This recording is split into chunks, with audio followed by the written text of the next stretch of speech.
बिस्मिल्लाहिर्रहमानिर्रहीम। मुहतरम नाज़रीन, अस्सलामु अलैकुम। हमारे चैनल SZ यूट्यूब में खुश आमदीद। सबसे पहले हमारे चैनल को सब्सक्राइब कर ले और घंटी के निशान को प्रेस कर दे ताकि आपको आने वाली हर नई वीडियो का नोटिफिकेशन मिल सके। नाज़रीन, एक सफ़र का किस्सा सुनाती हूँ जो ना सिर्फ ईमान को ताज़ा कर देगा बल्कि हमें गौर और फिक्र पर मजबूर कर देगा।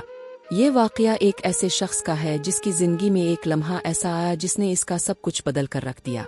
वो शख्स एक ताजिर था, बहुत मालदार, दुनियावी नेमतों से भरपूर, हर किस्म की आसाइश इसके पास थी, लेकिन दिल का सुकून कहीं खो चुका था। एक दिन इसने फैसला किया कि वो सफ़र पर निकलेगा, शायद किसी और मकाम पर इसे वो चीज़ मिल जाए जो इसके अंदर की बेचैनी को ख़त्म कर सके। वो सफ़र पर रवाना हुआ। रास्ते में एक दरवेश मिला जिसकी आंखों में ऐसी चमक थी जैसे वो किसी और ही दुनिया से आया हो। ताजिर ने दरवेश से पूछा, बाबा, मैं सुकून की तलाश में निकला हूँ, मेरा दिल बेचैन है, मेरे पास सब कुछ है मगर कुछ भी नहीं, मुझे वो दौलत चाहिए जो मेरे दिल को राहत दे, क्या आप मुझे वो रास्ता दिखा सकते हैं? दरवेश ने मुस्कुरा कर कहा, बेटा, अगर तुम्हें सुकून चाहिए तो इस रास्ते पर चलो जहाँ नफस की ख्वाहिशें खत्म हो जाए और रूह को रोशनी मिले। ये सुनकर ताजिर हैरान हुआ, क्योंकि वो तो समझता था कि खुशी माल और दौलत में है, अच्छे खाने, बड़ी हवेलियाँ और बेहतरीन लिबास में है। दरवेश ने कहा, अगर वाकई जानना चाहते हो तो मेरे साथ कुछ दिन गुजारो, तुम्हें खुद जवाब मिल जाएगा। ताजिर ने सोचा कि आजमा लेने में क्या हर्ज है, चलो देखते हैं कि दरवेश की दुनिया कैसी होती है। वो इसके साथ हो लिया।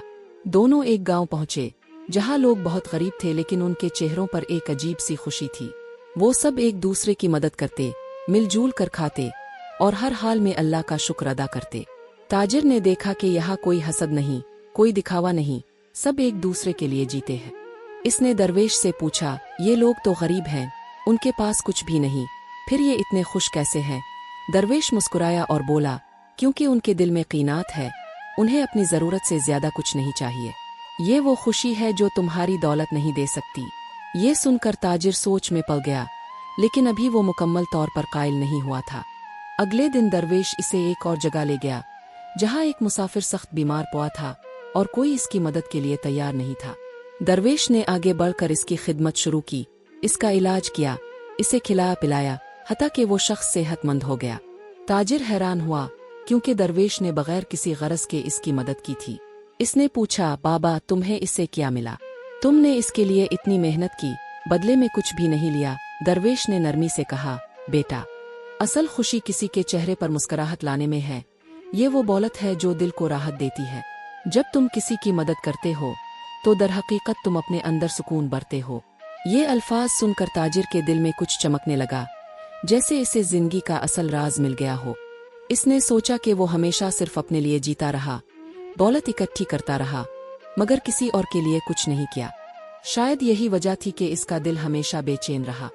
इसने दरवेश से कहा, बाबा, मैं समझ गया, मैंने हमेशा सिर्फ दुनियावी चीज़ों में खुशी तलाश की, मगर असल खुशी देने में है, लेने में नहीं। दरवेश ने मुस्कुरा कर इसके कंधे पर हाथ रखा और कहा, बेटा, जिस दिन तुम दूसरों के लिए जीना सीख जाओगे, उस दिन तुम्हारे अंदर की बेचैनी हमेशा के लिए खत्म हो जाएगी। ताजिर ने वापसी का सफ़र इख्तियार किया, मगर अब वो वही शख्स नहीं रहा था जो कुछ दिन पहले निकला था। इसका दिल सुकून से भर चुका था। इसने फैसला किया कि अब वो अपनी दौलत को सिर्फ अपने लिए नहीं बल्कि दूसरों की मदद के लिए भी इस्तेमाल करेगा। वो एक नया इंसान बन चुका था जिसने सुकून को पा लिया था, वो सुकून जो किसी बाजार में नहीं मिलता, जो ना सोने में है, ना चांदी में, बल्कि सिर्फ और सिर्फ अल्लाह की रज़ा में है। ये सफ़र हमें ये सिखाता है कि खुशी का राज दूसरों के लिए जीने में है। जो शख्स सिर्फ अपनी ज़ात के बारे में सोचता है वो हमेशा बेचैन रहता है, लेकिन जो दूसरों के लिए कुछ करता है वही हकीकी खुशी और सुकून पाता है।